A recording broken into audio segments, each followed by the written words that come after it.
ಸನ್ನಡತೆಯ ಆಧಾರದ ಮೇಲೆ ಆಚೆ ಬಂದಂತಹ ಸಿದ್ಧಾರೂಢ ಯಾವ ಕೊಲೆ ಆರೋಪಿಯಲ್ಲಿ ಆಗಿದ್ರು ಅವರು ಕೈದಿಯಾಗಿ ಅದಾದ ನಂತರ ಈಗ ಶಿಕ್ಷೆಯನ್ನ ಅನುಭವಿಸಿ ಆಚೆ ಬಂದಿರುವಂತಹ ಸನ್ನಡತೆ ಆಧಾರದ ಮೇಲೆ ಬಂದಿರುವಂತಹ ಸಿದ್ಧಾರೂಢ ಅವರು ದರ್ಶನ್ ಅವರನ್ನ ನಾನು ಭೇಟಿಯಾಗಿದ್ದೆ ಜೈಲಿನಲ್ಲಿ.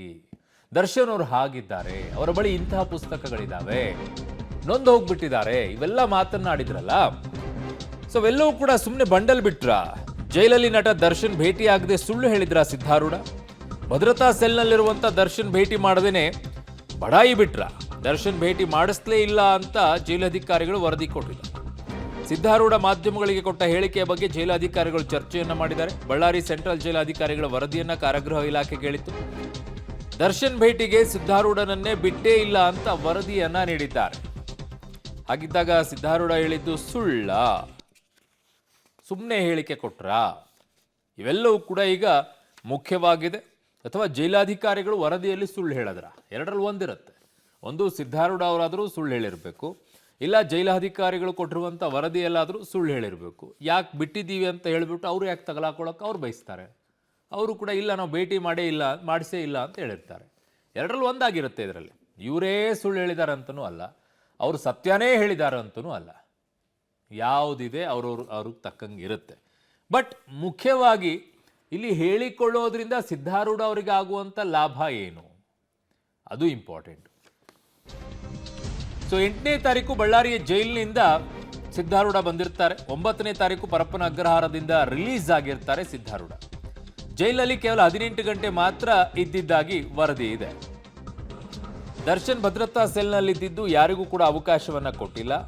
ಸೆಂಟ್ರಲ್ ಜೈಲು ಅಧಿಕಾರಿಗಳು ಈಗ ವರದಿಯನ್ನ ಕೊಟ್ಟಿದ್ದಾರೆ. ಸನ್ನಡತೆಯ ಆಧಾರದಲ್ಲಿ ಸಿದ್ಧಾರೂಢ ರಿಲೀಸ್ ಆಗಿದ್ರು. ಈಗ ಸಂಕಷ್ಟ ಅವರಿಗೆ ಎದುರಾಗಿದೆ. ನೋಟಿಸ್ ಕೊಟ್ಟು ವಿಚಾರಣೆಗೆ ಕರೆಯುವಂತಹ ಸಾಧ್ಯತೆ ಇದೆ. ಇರಲಾರದೆ ಇರುವೆಯನ್ನ ಬಿಟ್ಕೊಳ್ಳುವಂಥ ಕೆಲಸ ಅಂತಾರಲ್ವಾ, ಹಾಗೆ ಸಿದ್ಧಾರೂಢ ಅವರು ಮಾಡಿಕೊಂಡಿರೋದು. ಒಂದು ಕೊಲೆಯ ಪ್ರಕರಣದಲ್ಲಿ ಶಿಕ್ಷೆಯನ್ನು ಅನುಭವಿಸಿಕೊಂಡು ಎಷ್ಟು ಹೇಳ್ತಾ ಇದ್ರು, 20-21 ವರ್ಷ ಜೈಲಲ್ಲಿದ್ದೆ, ಆಮೇಲೆ ಸನ್ನಡತೆ ಆಧಾರದ ಮೇಲೆ ಆಚೆ ಬಂದೆ ಅಂತ ಹೇಳ್ತಾ ಇದ್ದಿದ್ದು. ಸೊ ಈಗ ಬಂದ ನಂತರ ಈ ರೀತಿಯಾಗಿ ಹೇಳಿಕೆ ಕೊಟ್ಟಿರೋದು ಅವರಿಗೆ ಕಷ್ಟ ಆಗತ್ತಾ? ಸಹಜವಾಗಿ ಸಂಕಷ್ಟ ಆಗುತ್ತೆ. ಕಾರಣ ಈಗ ಜೈಲಾಧಿಕಾರಿಗಳು ಹೇಳ್ತಾ ಇದ್ರೆ ನಾವು ಯಾರಿಗೂ ಭೇಟಿಗೆ ಅವಕಾಶನೇ ಮಾಡಿಕೊಟ್ಟಿಲ್ಲ ಅಂತ. ಈಗ ಕರೆಸ್ತಾರೆ ಸಿದ್ಧಾರೂಢ ಅವ್ರನ್ನ, ನೀವು ಹೆಂಗೆ ಹೇಳಿದ್ರಿ, ಯಾರನ್ನ ಭೇಟಿ ಮಾಡೋಕ್ಕೆ ಕೊಟ್ಟರು ಅವಕಾಶ, ನಿಮಗೆ ಯಾರು ಕೊಟ್ಟಿದ್ರು, ಯಾವಾಗ ಭೇಟಿ ಆದ್ರಿ, ಇವುಗಳನ್ನೆಲ್ಲ ವಿಚಾರಣೆಯನ್ನು ಕರೆಸಿ ವಿಚಾರಣೆಯಲ್ಲಿ ಪ್ರಶ್ನೆಗಳನ್ನು ಕೇಳಿ ಉತ್ತರವನ್ನು ಪಡ್ಕೊಳ್ತಾರೆ. ಬಟ್ ಜೈಲಾಧಿಕಾರಿಗಳು ಹೇಳ್ತಾ ಇರುವಂಥದ್ದು ಯಾರಿಗೂ ಕೂಡ ಅವಕಾಶವನ್ನು ಮಾಡಿಕೊಟ್ಟಿಲ್ಲ, ಅಲ್ಲಿ ಭದ್ರತಾ ಸೆಲ್ನಲ್ಲಿ ದರ್ಶನ್ ಅವರಿದ್ದಾರೆ ಅನ್ನುವಂಥದ್ದರ ಸ್ಪಷ್ಟನೆಯನ್ನು ಜೈಲಾಧಿಕಾರಿಗಳು ಕೊಟ್ಟಿದ್ದಾರೆ, ಸೆಂಟ್ರಲ್ ಜೈಲ್ ಅಧಿಕಾರಿಗಳು. ನನ್ನ ಸಹೋದ್ಯೋಗಿ ಈಗ ನಾಗೇಶ್ ನನ್ನ ಸಂಪರ್ಕಕ್ಕೆ ಸಿಗ್ತಾ ಇದ್ದಾರೆ ಕ್ರೈಮ್ ಬ್ಯೂರೋಯಿಂದ. ನಾಗೇಶ್, ಈ ವಿಚಾರದಲ್ಲಿ ಈಗ 2 ಪ್ರಶ್ನೆಗಳು ಮುಖ್ಯವಾಗಿ ಕಾಡುತ್ತೆ. ಒಂದು, ಜೈಲಧಿಕಾರಿಗಳಾದರೂ ಸುಳ್ಳು ಹೇಳ್ತಾ ಇರಬೇಕು, ಇಲ್ಲ ಸಿದ್ಧಾರೂಢ ಅವರಾದರೂ ಸುಳ್ಳು ಹೇಳ್ತಾ ಇರಬೇಕು. ಸಿದ್ಧಾರೂಢ ಅವರು ಸುಳ್ಳು ಹೇಳ್ತಾ ಇದ್ದಾರೆ ಅನ್ನುವಂಥದ್ದಾದರೆ ಈ ರೀತಿಯಾಗಿ ಆಚೆ ಬಂದು ಹೇಳುವಂಥ ಅವಶ್ಯಕತೆ ಅವ್ರಿಗೇನಿತ್ತು ಅನ್ನೋದು ಒಂದು ಕಡೆಗೆ. ಜೈಲಾಧಿಕಾರಿಗಳು ನಿಜಾನೇ ಹೇಳ್ತಾ ಇದ್ದಾರೆ ಅನ್ನುವಂಥದ್ದಾದರೆ ಒಳಗಡೆಗೆ ಏನಾಯಿತು ಅನ್ನೋದ್ರ ಬಗ್ಗೆ ಒಂದು ಕ್ಲಾರಿಫಿಕೇಶನ್ ಕೂಡ ಬೇಕಾಗತ್ತೆ. ಏನಿದೆ ಈ ಬಗ್ಗೆ ಅಪ್ಡೇಟ್ಸ್ ನಾಗೇಶ್? ಅರುಣ್, ಕೊಲೆ ಕೇಸಲ್ಲಿ ಜೈಲಿಗೆ ಹೋಗಿ ಸನ್ನಡತೆ ಆಧಾರದ ಮೇಲೆ ಬಿಡುಗಡೆ ಆಗಿ ಬಂದಂತಹ ಸಿದ್ಧಾರೂಢ ಅವರು ಹೊರಗಡೆ ಬಂದ ನಂತರ ದರ್ಶನ್ ಜೊತೆ ನಾನು ಸಂಪರ್ಕದಲ್ಲಿದ್ದೆ. ಅಲ್ಲಿ ಒಳಗಡೆ ದರ್ಶನ್ ಜೊತೆ ಎಕ್ಸಸೈಸ್ ಕೂಡ ಮಾಡಿದೆ. ನಾನು ಇರುವಂಥ ಸಂದರ್ಭದಲ್ಲಿ ಒಂದಷ್ಟು ಬುಕ್ಸ್ಗಳನ್ನು ದರ್ಶನ್ ಓದಿದ್ರು ಅನ್ನುವಂಥ ಪುಂಖಾನುಪುಂಖ ಮಾಹಿತಿಗಳನ್ನು ಹೊರಗಡೆ ಬಂದ ಬಳಿಕ ಇದೇ ಸಿದ್ಧಾರೂಢ ಅವರು ಹಂಚಿಕೊಂಡಿದ್ರು. ಇದು ಕಾರಾಗೃಹ ಇಲಾಖೆಯವರು ಜೈಲಧಿಕಾರಿಗಳಿಗೆ ದರ್ಶನ್ ಭೇಟಿಗೆ ಸಿದ್ಧಾರೂಢ ಅವರನ್ನು ಬಿಟ್ಟಿರುವ ಬಗ್ಗೆ ನಮಗೆ ಮಾಹಿತಿ ಕೊಡಿ ಅಂತೇಳಿ ಜೈಲಧಿಕಾರಿಗಳಿಗೆ ಕಾರಾಗೃಹ ಇಲಾಖೆಯಿಂದ ಒಂದು ನೋಟಿಸನ್ನು ಕೊಡಲಾಗಿತ್ತು. ಈ ಬಗ್ಗೆ ನಮಗೆ ಮಾಹಿತಿ ಕೊಡಬೇಕು ಅನ್ನುವಂಥ ನಿಟ್ಟಿನಲ್ಲಿ ಈಗ ಜೈಲಧಿಕಾರಿಗಳು ಬಹಳ ಸಂಪೂರ್ಣವಾಗಿ ಒಂದು ಬಳ್ಳಾರಿ ಸೆಂಟ್ರಲ್ ಜೈಲು ಮತ್ತು ಬೆಂಗಳೂರು ಸೆಂಟ್ರಲ್ ಜೈಲು ಎರಡೂ ಜೈಲಧಿಕಾರಿಗಳು ಕೂಡ ಮಾಹಿತಿಯನ್ನು ಕೊಟ್ಟಿದ್ದಾರೆ ಅನ್ನುವಂಥ ಮಾಹಿತಿ ಇರುವಂಥದ್ದು. ಇಲ್ಲಿ ಸೆಂಟ್ರಲ್ ಜೈಲ್ ಕೊಟ್ಟಿರುವಂಥ ಮಾಹಿತಿಯನ್ನು ನೋಡೋದಾದರೆ ಸಿದ್ಧಾರೂಢ ಅವರು ಬಳ್ಳಾರಿಯಿಂದ ನೇರವಾಗಿ 8ನೇ ತಾರೀಕು ಬೆಂಗಳೂರಿನ ಪರಪ್ಪನ ಅಗ್ರಹಾರ ಜೈಲಿಗೆ ಬಂದಿರ್ತಾರೆ. 9ನೇ ತಾರೀಕು ಅವರು ಸನ್ನಡತೆ ಆಧಾರದ ಮೇಲೆ ಹೊರಗಡೆ ಬರ್ತಾರೆ. ಅಂದರೆ ಬೆಂಗಳೂರಿನ ಪರಪ್ಪನ ಅಗ್ರಹಾರ ಜೈಲಿನಲ್ಲಿ ಇದ್ದಿದ್ದು ಸಿದ್ಧಾರೂಢ ಅವರು ಕೇವಲ 18 ಗಂಟೆಗಳ ಕಾಲ ಅಷ್ಟೇ. ಹಾಗಾಗಿ ದರ್ಶನ್ ಅವರು ಭದ್ರತಾ ಸೆಲ್ನಲ್ಲಿದ್ದಂಥ ಕಾರಣಕ್ಕಾಗಿ ಸಿದ್ಧಾರೂಢ ಅವರಿಗೆ ಯಾವುದೇ ಕಾರಣಕ್ಕೂ ದರ್ಶನ್ ಅವರ ಭೇಟಿಗೆ ಅವಕಾಶವನ್ನು ಕೊಟ್ಟಿಲ್ಲ ಅನ್ನುವಂಥದ್ರ ಬಗ್ಗೆ ಸಂಪೂರ್ಣವಾದ ವರದಿಯನ್ನು ಕಾರಾಗೃಹ ಇಲಾಖೆಗೆ ಜೈಲಧಿಕಾರಿಗಳು ಕೊಟ್ಟಿದ್ದಾರೆ ಅನ್ನುವಂಥ ಮಾಹಿತಿ ಈಗ ಇರುವಂಥದ್ದು. ಹಾಗಾಗಿ ಈಗಾಗಲೇ ಏನೆಲ್ಲ ಹೊರಗಡೆ ಬಂದು ಸಿದ್ದಾರೂಢ ಅವರು ಮಾಡಿರುವಂಥ ಆರೋಪ, ಅವರು ಕೊಟ್ಟಿರುವಂಥ ಹೇಳಿಕೆಗೆ ಸಂಬಂಧಪಟ್ಟಂತೆ ಒಂದಷ್ಟು ಮಾಹಿತಿಯನ್ನು ಪಡೆದುಕೊಳ್ಳಲಿಕ್ಕೆ ಸಿದ್ದಾರೂಢ ಅವರಿಗೆ ಜೈಲಧಿಕಾರಿಗಳಿಂದ ನೋಟಿಸನ್ನು ಕೊಡಲಿಕ್ಕೆ ಈಗ ತಯಾರಿಗಳನ್ನು ಮಾಡಲಾಗ್ತಾ ಇದೆ ಅನ್ನುವಂಥದ್ದು. ನಾವು ಅವರನ್ನು ಸಂಪರ್ಕ ಮಾಡಿ ಮಾತನಾಡಿಸಿದಂಥ ಸಂದರ್ಭದಲ್ಲೂ ಕೂಡ ದರ್ಶನ್ ವಿಚಾರವಾಗಿ ಆಗಲಿ, ಪರಪ್ಪನ ಅಗ್ರಹಾರದಲ್ಲಿ ನಡೆದಿರುವಂಥ ಜೈಲಿನ ವಿಚಾರವಾಗಿ ಆಗಲಿ ಯಾವುದೇ ರೀತಿಯಾಗಿರುವಂಥ ಮಾಹಿತಿಗಳನ್ನು ನೀವು ಹಂಚ್ಕೋಬೇಡಿ ಅಂಥೇಳಿ ನಮಗೆ ಆದೇಶ ಆಗಿದೆ. ಹಾಗಾಗಿ ನಾನು ಆ ವಿಚಾರವಾಗಿ ಎಲ್ಲೂ ಕೂಡ ಮಾತನಾಡುವುದಿಲ್ಲ ಅನ್ನುವಂಥ ಮಾಹಿತಿಯನ್ನು ಸ್ವತಃ ಸಿದ್ದಾರೂಢ ಅವರೇ ಹೇಳಿರುವಂಥದ್ದು. ಹಾಗಾಗಿ ಎಲ್ಲ ಒಂದು ಕಡೆ ಸಿದ್ದಾರೂಢ ಅವರು ಇರಲಾರ್ದೆ ಇರುವೆ ಬಿಟ್ಕೊಂಡಂಥ ಕೆಲಸವನ್ನು ಮಾಡಿದ್ದಾರೆ, ಜೈಲು ವಿಚಾರವಾಗಿ ಸುಳ್ಳು ಹೇಳಿದ್ದಾರೆ ಅನ್ನುವಂಥ ಅನುಮಾನಗಳು ಕೂಡ ಈಗ ವ್ಯಕ್ತವಾಗ್ತಿರುವಂಥದ್ದು. ದರ್ಶನ್ ಭೇಟಿ ಮಾಡ್ತೀನಿ 8ನೇ ತಾರೀಕು, ಅಧಿಕಾರಿಗಳ ಅನುಮತಿ ತೊಗೊಂಡು ನಾನು ದರ್ಶನ್ ಸರ್ನ ಭೇಟಿ ಮಾಡ್ತೀನಿ. ಥ್ಯಾಂಕ್ಸ್ ಕೊಡ್ತಾರೆ, ಅವರೇ ಥ್ಯಾಂಕ್ಸ್ ಕೊಡ್ತಾರೆ, ನಾನು ಥ್ಯಾಂಕ್ಸ್ ತೊಗೊಳ್ತೀನಿ, ತಪ್ಕೊಳ್ತಾರೆ, ನನ್ನ ತುಂಬ ಖುಷಿಯಾಗುತ್ತೆ. ಬಟ್ ಆ ಜಾಗದಲ್ಲಿ ದರ್ಶನ್ ಸರ್ ನೋಡಿದ್ದು ತುಂಬ ಬೇಜಾರಾಗುತ್ತೆ, ನನಗೆ ಭಯಂಕರ ಬೇಜಾರಾಗುತ್ತೆ. ನಾವು ಏನೋ ಅಂದ್ಕೊಂಡು ಬಂದು ನಾನು ಹೊರಗೆ ಬಂದ ತಕ್ಷಣ ದರ್ಶನ್ ಸರ್ನ ಭೇಟಿ ಮಾಡ್ಬೇಕು ಅಂದ್ಕೊಂಡೇ ಬಂದವು ನಾನು. ಬಟ್ ಆ ಜಾಗದಲ್ಲಿ ಭೇಟಿ ಮಾಡಿದ್ದು ತುಂಬ ನೋವು ನನಗೆ. ಆಮೇಲೆ ಅವ್ರು ಒಳಗೆ ಕರ್ಕೊಂಡು ಹೋಗ್ತಾರೆ, ಒಳಗೆ ಕರ್ಕೊಂಡೋಗಿ ಒಂದು ಬಿಸ್ಕಟ್ ಪ್ಯಾಕೆಟ್ ಕೊಡ್ತಾರೆ ನನಗೆ.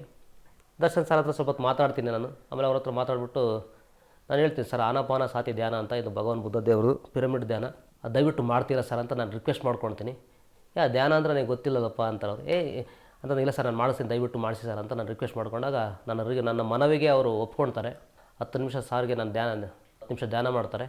ಚೆನ್ನಾಗಿದೆ ಕಣೋ, ಇದು ಕಂಟಿನ್ಯೂ ಮಾಡ್ಬೋದು, ಚೆನ್ನಾಗಿದೆ ಅಂತ ಹೇಳ್ತಾರೆ ಅವರು. ಡೈಲಿ ಮಾಡಿ, ಆದರೆ ಈ ಜಾಗದಲ್ಲಿ ನಿಮಗೆ ಧ್ಯಾನ ತುಂಬ ಅಗತ್ಯ, ದಯವಿಟ್ಟು ಧ್ಯಾನ ಮಾಡಿ ಅಂತ ಹೇಳ್ತೀನಿ. ನಾನು ಮಾಡ್ತೀನಿ ಅಂತಾರೆ. ಜಸ್ಟ್ ರೂಮನ್ನು ಅಬ್ಸರ್ವ್ ಮಾಡಿದಾಗ ಅಲ್ಲಿ ಅವರು ಜಾಸ್ತಿ ಆಧ್ಯಾತ್ಮಿಕ ಬುಕ್ಸ್ಗಳನ್ನ ಇಟ್ಕೊಂಡಿದ್ದಾರೆ. ಅವರು ಆಧ್ಯಾತ್ಮಿಕ ಬುಕ್ಸ್ಗಳನ್ನು ಜಾಸ್ತಿ ಓದ್ತಾ ಇದ್ದಾರೆ ಕಾರಾಗೃಹದಲ್ಲಿ. ಆ ಜಾಗದಲ್ಲಿ ಡಿ ಬಾಸ್ ನೋಡೋಕೆ ಬಹಳ ನೋವಾಗುತ್ತೆ ನನಗೆ. ಸರ್ ಅದು ತಪ್ಪು ಸರಿನೋ ಅದು ತೀರ್ಮಾನ ಮಾಡಲಿಕ್ಕೆ ನ್ಯಾಯಾಲಯ ಇದೆ. ಕೊನೆಯವರೆಗೂ ನಮ್ಮ ಜೊತೆಗಿರೋರು ಹೆಂಡತಿ ಮಕ್ಕಳೇ ಸರ್. ತಪ್ಪನ್ನು ತೀರ್ಮಾನ ಮಾಡಲಿಕ್ಕೆ ನಾವ್ಯಾರು ನ್ಯಾಯಾಲಯ ಅಲ್ಲ, ನ್ಯಾಯಾಧೀಶರುಗಳು ಅಲ್ಲ. ದರ್ಶನ್ ಸಾರ್ಗೆ ಆದಷ್ಟು ಬೇಗ ಒಳ್ಳೆಯದಾಗಲಿ, ದರ್ಶನ್ ಸಾರ್ ಹೊರಗೆ ಬರ್ತಾರನ್ನೋ ಭರವಸೆ ನನ್ನದು. ಯಾವ ವಿಚಾರವಾಗಿ ನೀನು ಜೈಲು ಸೇರಿದ್ದು ಅಂತ ಕೇಳಿರೋಣ. ಲಂಚದ ವಿಚಾರವಾಗಿ ಥರ ಆಗುತ್ತೆ ನನ್ನ ಲೈಫಲ್ಲಿ. ಅವಾಗ ನಾನು ಒಬ್ಬ ಇಂಜಿನಿಯರ್ನ ಮರ್ಡರ್ ಮಾಡ್ತೀನಿ, ಏನೋ ಲೈಫಲ್ಲಿ ಏನಾಗೋಯ್ತು, ಅದೊಂದು ತಪ್ಪು ನಿರ್ಧಾರ ತೊಗೊಂಡೆ ಲೈಫಲ್ಲಿ. ಆ ತಪ್ಪು ನಿರ್ಧಾರ ನಾನು 21 ವರ್ಷ ಜೈಲಲ್ಲಿ ಇರೋಂಗೆ ಮಾಡ್ತು ಅಂತೀನಿ. ಸರಿ ಆಯಿತು, ಚೆನ್ನಾಗಿರು, ಸಿಕ್ಕಿರೋ ಅವಕಾಶನ ಚೆನ್ನಾಗಿ ಬಳಸ್ಕೊ, ನೀನು ನಾನು ಸೆಲೆಬ್ರಿಟಿನ, ನಾನು ನೀನು ಸೆಲೆಬ್ರಿಟಿನೇ, ಚೆನ್ನಾಗಿರು ಅಂತ ಅವರು ನನಗೆ ಹೇಳ್ತಾರೆ ಸರ್. ನನಗೆ ಅನಿಸಿದಂಗೆ, ಯಾಕೆ ನಾನು 21 ವರ್ಷ ಜೈಲಲ್ಲಿ ಬಂದಿದ್ದೀನಲ್ಲ, ನಿಜವಾಗೂ ಅಲ್ಲಿ ನರಕ ಅನುಭವಿಸ್ತಾರೆ ದರ್ಶನ್ ಸರ್. ಏನೋ ಗ್ರಹಣ ಹಿಡಿದಿದೆ, ಸೂರ್ಯ ಗ್ರಹಣ ಸರಿತತೆ, ಸೂರ್ಯ ಮತ್ತೆ ಬೆಳಗ್ತಾನೆ ಅಂತ ಭರವಸೆ ಇದೆ ಸರ್ ನಮಗೆಲ್ಲ. ದೇಹ ಸ್ಥಿತಿ ಸ್ವಲ್ಪ ಡಲ್ಲಾಗಿದೆ, ಮುಖ ಸ್ವಲ್ಪ ಡೌನ್ ಆಗಿದೆ. ಕಾಟೇರನ ಸಿನಿಮಾ ನೋಡಿದಾಗ ಅಥವಾ ಕುರುಕ್ಷೇತ್ರ ಸಿನಿಮಾ ನೋಡಿದಾಗ ಆ ಬಾಡಿಗೂ ಈಗಿರೋ ಬಾಡಿಗೂ ಸ್ವಲ್ಪ ಡೌನ್ ಆಗಿದ್ದಾರೆ ಅವರು ಪುಸ್ತಕಗಳು ಓದೋದ್ರಿಂದ ಅವರು ಸ್ವಲ್ಪ ಧೈರ್ಯ 10ರಿಂದ 12 ನಿಮಿಷ ಮಾತಾಡಿ. ಸೊ ಹಿಂಗೆಲ್ಲ ಹೇಳಿದರು ಅವರು, ಸಿದ್ದಾರೂಢ ಅವರು.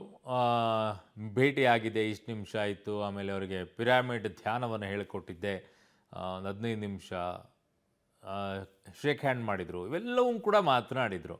ಬಟ್ ಇದಾದ ನಂತರ ಈಗ ಅವರಿಗೆ ನೋಟಿಸ್ ಕೊಡುವಂಥ ಸಾಧ್ಯತೆ ಇದೆ. ಕಾರಣ ಜೈಲಧಿಕಾರಿಗಳು ಹೇಳ್ತಾ ಇದ್ದಾರೆ, ನಾವು ಯಾರನ್ನು ಭೇಟಿ ಮಾಡೋಕ್ಕೆ ಅವಕಾಶವನ್ನು ಮಾಡಿಕೊಟ್ಟಿಲ್ಲ ಅಂತ ಹೇಳಿ. ಸೊ ಈಗ ಒಂದು ಜೈಲಾಧಿಕಾರಿಗಳು ಸುಳ್ಳು ಹೇಳ್ತಾ ಇರಬೇಕು, ಇಲ್ಲ ಸಿದ್ದಾರೂಢ ಅವರು ಸುಳ್ಳು ಹೇಳ್ತಾ ಇರಬೇಕು. ಸಿದ್ದಾರೂಢ ಅವರು ಹೇಳಿರುವಂತಹ ಮಾತಿಗೆ ಈಗ ಬದ್ಧವಾಗಿ ನಿಂತ್ಕೊಳ್ತಾರ, ಹೌದು ನಾನು ಭೇಟಿಯಾಗಿದ್ದೆ ಅಂತ ಹೇಳ್ತಾರ, ಅಥವಾ ಜೈಲಾಧಿಕಾರಿಗಳ ಒತ್ತಡ, ಪೊಲೀಸರ ಒತ್ತಡ ಬರುತ್ತೆ, ಇಲ್ಲದ್ರೆ ಮತ್ತೆ ಒಳಗಡೆ ಹೋಗಬೇಕಾಗತ್ತೆ. ಕಾರಣ ಅವರು ಶಿಕ್ಷೆಯನ್ನು ಪೂರ್ಣ ಪ್ರಮಾಣದಲ್ಲಿ ಮುಗಿಸಿ ಬಂದಿಲ್ಲ, ಸನ್ನಡತೆಯ ಆಧಾರದ ಮೇಲೆ ಬಂದಿರೋದು ಅವ್ರ ಆಚೆ.